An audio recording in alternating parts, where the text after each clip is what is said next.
Buenas tardes, sean todos bienvenidos a la cobertura especial y seguimiento del proceso electoral México 2021, que la Universidad de las Américas Puebla pone al servicio de todos.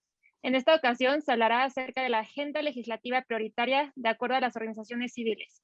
El objetivo de este webinar es fortalecer la participación informada desde una perspectiva académica, que nos ayude a todos a comprender la situación política de nuestro país y nos enriquezca para mantenernos informados y así existe una ciudadanía informada en el proceso electoral. Este webinar forma parte de los 6 especiales que abarcan temas de interés social y que están relacionados altamente con el proceso electoral que vive el país actualmente. Asimismo, quiero recordarles, como se han visto en anteriores emisiones, que se están llevando a cabo 15 webinars aparte, donde se habla de los estados donde se votará por el gobernador. Mi nombre es Diana Nacat Salomón, estudiante de Ciencia Política y Relaciones Internacionales, y tendré el gusto de acompañarlos el día de hoy. Ahora bien, quisiera explicar cómo funcionará este panel. El diálogo estará dividido en 4 tiempos. En cada uno de ellos estará guiado por una serie de preguntas por el moderador y se dará la palabra a cada uno de los invitados, con el objetivo de generar un diálogo enriquecedor. En este momento me gustaría presentar la semblanza de los ponentes que nos acompañan el día de hoy. El maestro Fernando Francisco Durac Camargo, quien es analista y consultor político. Es licenciado en Ciencia Política por el Instituto Tecnológico Autónomo de México y maestro en Estudios Legislativos por la Universidad de Hull en Reino Unido. Entre sus libros se encuentra El legislador a examen, el debate sobre la reelección legislativa en México, Fondo de Cultura Económica 2003, del cual es coordinador y coautor, así como Caminando hacia el futuro. La experiencia de la movilidad en la Ciudad de México fue escrito con Laura Ballesteros, M2050-2016. Es coordinador del Diplomado en Planeación y Operación Legislativa en el ITAM. También colabora en los portales Indicador Político y La Lista, así como en la primera emisión con Luis Cárdenas por MBS. Ha impartido cátedra en diversas instituciones académicas del país. Actualmente tiene el podcast Realpolitik 101 y es profesor de asignatura en el ITAM. También tenemos al maestro Manuel Molano, quien es economista por el ITAM, con maestría en Economía Agrícola en la University of London, Imperial College y la School of African and Asian Studies, SOAS. Ha trabajado en el gobierno federal, en organizaciones de la sociedad civil, en la iniciativa privada y ha sido docente.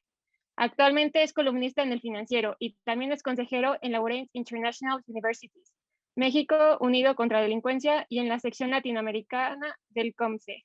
Además es asesor de HR Ratings, agencia de calificación de riesgo. Trabaja en el INCO desde el 2006 y ha ocupado distintos cargos en la institución. Es economista jefe desde el 2020. Finalmente, también tenemos al maestro Luis Durán, quien es economista por el Tecnológico de Monterrey y maestro en negocios internacionales por la Thunderbird School of Global Management of Phoenix, Arizona. Ha sido vicepresidente de Mercados Internacionales de FEMSA Cerveza, vicepresidente del Consejo Mexicano del Comercio Exterior, presidente y director general de la UVM y miembro del Consejo Ejecutivo de Empresas Globales. Actualmente es vocero y presidente de difusión de la Coparmex. Del mismo modo, me gustaría presentar a nuestra moderadora del día de hoy, la doctora Gabriela Moreno Valle Bautista, quien es académica de la Universidad de las Américas Puebla. Es doctora en Derecho por la Universidad Autónoma de Tlaxcala, maestra en Derecho Empresarial por la Universidad Iberoamericana, maestra en Asesoría Jurídica de Empresas por la Universidad Carlos III de Madrid, especialista en Educación por la Ciudadanía y los Derechos Humanos por la Universidad Carlos III de Madrid.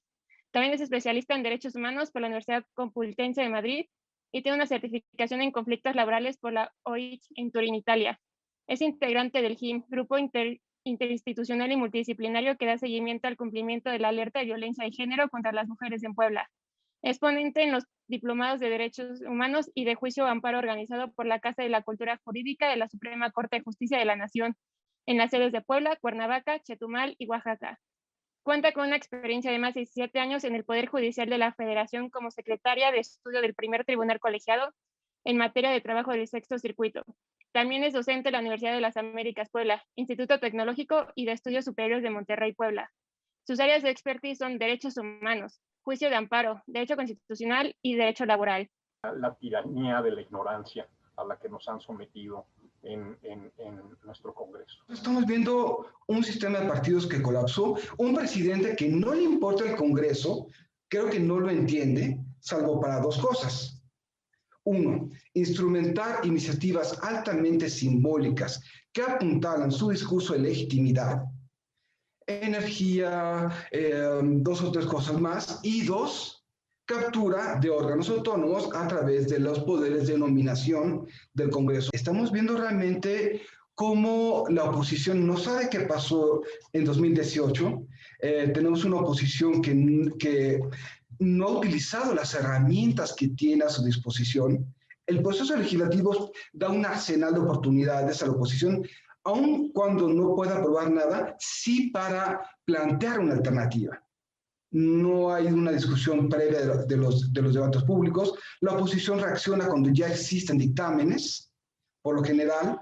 No existe una discusión sobre cuál es la opción de la oposición. Creo que necesitamos entender ese entorno, necesitamos entender las tácticas de gobierno, las tácticas discursivas del presidente, para que si se va a hacer algo, sepamos dónde estamos parados. El presidente gobierna valiéndose de las propias fallas y vacíos que dejó ese viejo sistema. Que debería haber una apertura a una agenda independiente del Poder Ejecutivo. Lo que hemos visto en los últimos años ha sido claramente una agenda no independiente del Poder Legislativo, donde no hay muchos diálogos, donde no hay oportunidad de mucho debate, a lo que debería llevar un marco legal en cualquier país, que es a tener certidumbre. La independencia de un legislador es un mito. En realidad, todos los legisladores hacen un cálculo de sus carreras según tres cosas. Uno, ¿para qué sirven?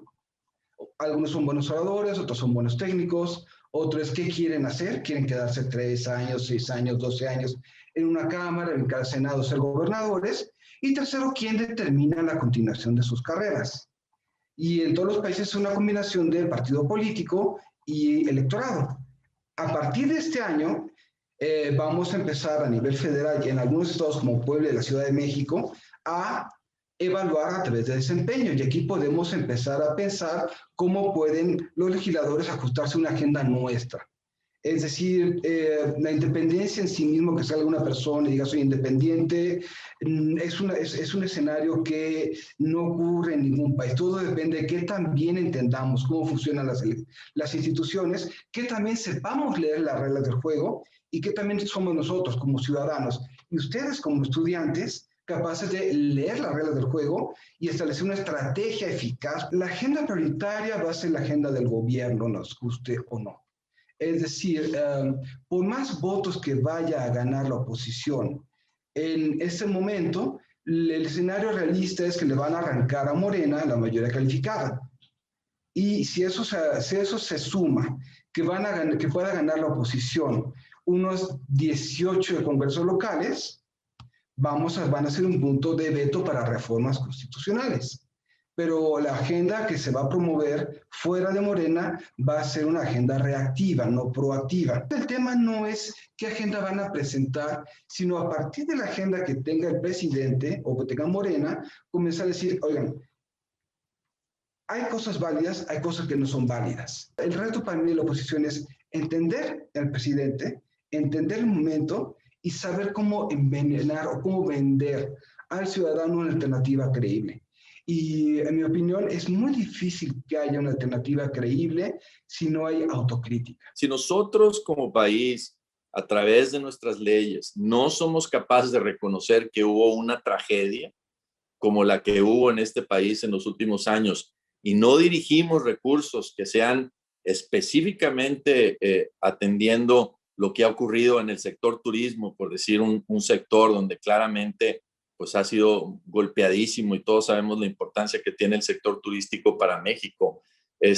Pero necesitamos dirigir nuestros recursos hacia la generación de empleos, no sacrificar por alguna idea así conceptual que suena muy bien en el papel. Tenemos que ser muy pragmáticos. También tenemos que impulsar leyes de salud que nos permitan recuperar todo lo que hemos vivido en estos meses, ¿no? Yo diría, la dejaría así de ese tamaño. Yo sé que mis compañeros tienen otras atribuciones y contribuciones que decir en este debate, pero lo que creo que es más importante es cómo vamos a gastar el dinero, asegurarnos que está dirigido a recuperar lo perdido en activación económica, en generación de empleos. Evidentemente, también podemos hablar muchísimas horas de cómo regresamos a garantizar también mejores fondos para la ciencia, la tecnología, que todos los que estamos en educación hemos visto con preocupación cómo se han ido disminuyendo también sobre el tiempo. No es necesario hablar de la importancia que tiene la ciencia y la tecnología hoy en día por también todo lo que hemos vivido. Entonces, hablando de México, de las necesidades de nuestro país, pues en ciencia y en tecnología hay muchísimo que hacer, porque aquí es donde también vamos a crear un medio ambiente equitativo para todos los mexicanos. Si los mexicanos no tienen acceso a tecnología, si no tienen acceso a Internet, si no tienen acceso a ser conectados con el mundo, de nada nos sirve tener todas las buenas intenciones del mundo, y México va a seguir siendo un país que tiene desigualdades socioeconómicas muy importantes. Realmente somos un país que ha tenido una respuesta verdaderamente ridícula en términos de apoyos contracíclicos. Hemos aprendido también otras cosas terribles, y es que el único mecanismo verdadero de movilidad social en México, aún en el México contemporáneo, post-colapso del sistema político, aún en el México 4T de Morena, la única escalera de ascenso social fue política. Los mexicanos pues somos un pueblo que le gusta organizarse alrededor de ciertas causas, ¿no? La razón por la cual creamos autonomías y creamos todos estos órganos autónomos y con marcos jurídicos muy rígidos y con un respeto estricto de la Constitución es precisamente pues porque llevamos muchas décadas en donde le encargábamos esto a un gran caudillo, y el gran caudillo pues no respondía y acababa haciendo cosas que no eran o que no estaban en el mejor interés de todos los mexicanos. Entonces quizás eso, o sea, me gustaría un México de menos caudillos y de más instituciones.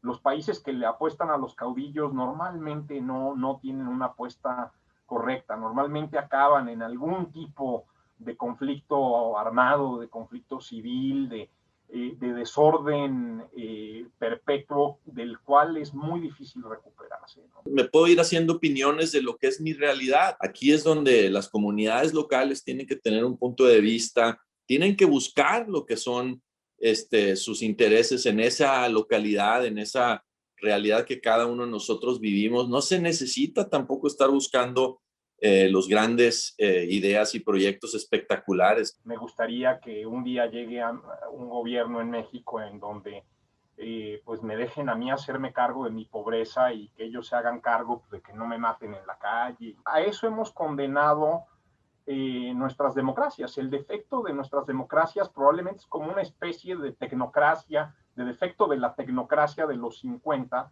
que diseñó estos mecanismos de decisión colectiva. A mí me gustaría que mis hijos pudieran vivir en un mejor México, ¿no? Y que su alternativa no fuera, híjole, ¿a qué país del mundo avanzado me voy a vivir? Ahorita tenemos un entorno más emocional que racional. Y de nada sirve tener la razón en estos momentos si no se entienden los sentimientos. Creo que la ciudadanía tiene que empezar por algo: indignación y duda. Los patriotas hacen preguntas. Nosotros tenemos aquí que dudar siempre de todo, empezando por lo que nos gustaría creer. Necesitamos empezar a pensar lo público como estrategia, incidencia. Nuestras leyes electorales están hechas para proteger a un oligopolio, los partidos políticos. A los mexicanos no nos gusta debatir, no nos gusta tener enfrentamientos de ideas. Somos muy verticalistas, somos muy de lo que diga la autoridad está bien, aunque también de repente nos une el hacer enojar a la autoridad o el romper las leyes. Pero en general somos un pueblo disciplinado y quizás no tenemos que ser tan disciplinados. Quizás tenemos que aprender a hablarle a los poderosos. Estamos llegando a un punto en México en donde están antagonizando a la sociedad de tal forma en donde los rechazados de los que hablaba Fernando hace un rato y que normalmente pues han estado excluidos de la sociedad, están viendo como la única salida a su situación el empobrecimiento de los del otro lado de la barda, ¿no? O el castigo a los que sí les ha ido bien. Que se informen y que participen. A los que ahorita son estudiantes, básicamente les va a tocar repensar el país.